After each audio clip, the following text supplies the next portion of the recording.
الحمدللہ رب العالمین والصلاة والسلام علی سید الانبیاء والمرسلین وعلی آلہ واصحابہ اجمعین اما بعد فاعوذ باللہ من الشیطان الرجیم بسم اللہ الرحمن الرحیم۔ محترم ناظرین و سامعین،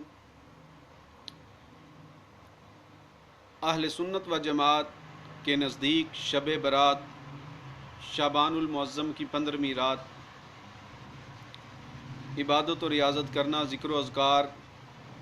اور 15ویں کے دن کا روزہ رکھنا یہ جائز اور مستحب عمل ہے۔ حضرت مولا علی شیر خدا رضی اللہ تعالی عنہ آپ اس کی فضیلت میں روایت بیان فرماتے ہیں کہ رسول اکرم نور مجسم شفیع معظم صلی اللہ تعالی علیہ وسلم نے فرمایا کہ جب شعبان المعظم کی 15ویں رات ہو تو رات کو قیام کرو اور دن کو روزہ رکھو، کیونکہ اللہ تبارک و تعالی غروب آفتاب کے ساتھ ہی آسمان دنیا پر نزول فرماتا ہے، اور رب ذوالجلال یہ فرماتا ہے کہ ہے کوئی بندہ بخشش مانگنے والا کہ میں اس کے گناہوں کو معاف فرما دوں، ہے کوئی بندہ رزق کا طالب کہ میں اسے رزق عطا کروں، اور ہے کوئی مصیبت زدہ کہ میں اس کی مصیبت کو دور فرما کے اسے عافیت عطا فرما دوں۔ تو اس حدیث اور اس کے علاوہ دیگر احادیث کی روشنی میں اہل سنت و جماعت شعبان المعظم کی 15ویں رات کو عبادت کرنے اور دن کو روزہ رکھنے کو جائز اور مستحب کہتے ہیں، اور اس کے علاوہ غیر مقلدین حضرات کے اکابرین شاہ اسماعیل دہلوی جو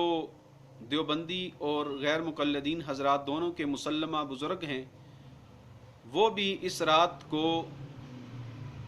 انوار تجلیات کے ظہور کی رات مانتے ہیں۔ انہوں نے اپنی کتاب صراط مستقیم کے صفحہ نمبر 61 پر لکھا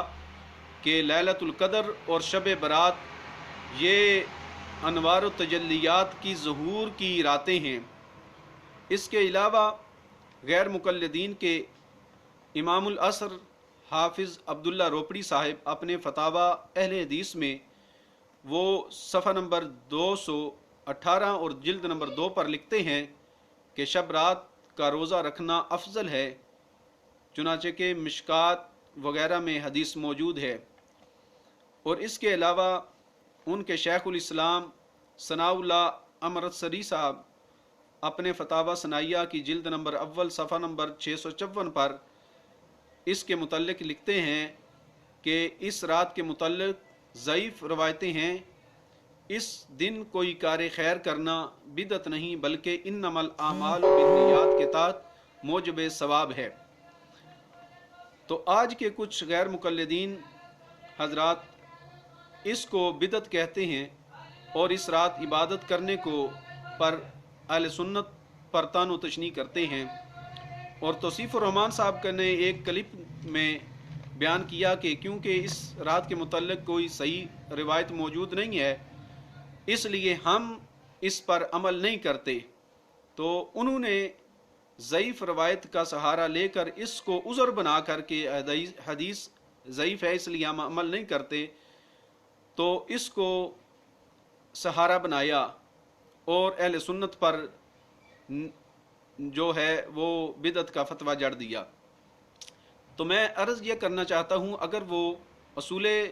حدیث کی طرف توجہ کرتے اور محدثین کے بیان کردہ اصول اور قواعد و ضوابط کو دیکھتے تو وہ ہرگز یہ ایسی بات نہ کہتے، کیونکہ حضرت امام نووی رحمۃ اللہ تعالی علیہ آپ نے الاذکار کے صفحہ نمبر 16 پر لکھتے ہیں قال العلماء من المحدثین والفقہاء وغیرہم، کہ علماء محدثین، فقہاء اور دیگر علماء فرماتے ہیں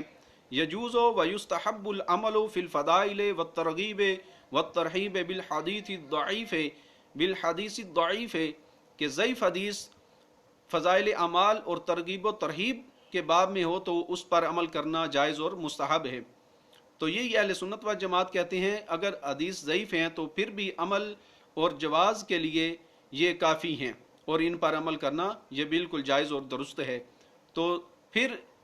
خود غیر مقلدین کے اپنے اکابرین، ان کا فتاوی ثنائیہ، فتاوی علماء حدیث جلد نمبر 3 اور صفحہ نمبر 218 پر انہوں نے یہ لکھا کہ ضعیف حدیث سے جو موضوع نہ ہو جواز اور استحباب ثابت ہوتا ہے، اور ثناء اللہ مرسری صاحب بھی یہی لکھتے ہیں کہ ضعیف حدیث جو صحیح کے مقابلے میں نہ ہو اس پر عمل کرنا یہ جائز ہے۔ تو یہ محدثین کے اقوال اور خود غیر مقلدین کے اکابر علماء اور ان کے بزرگوں کی فرامین کی روشنی میں توصیف الرحمان صاحب اور مرزا جیلمی اور اس طرح کے دیگر جو حضرات ہیں جو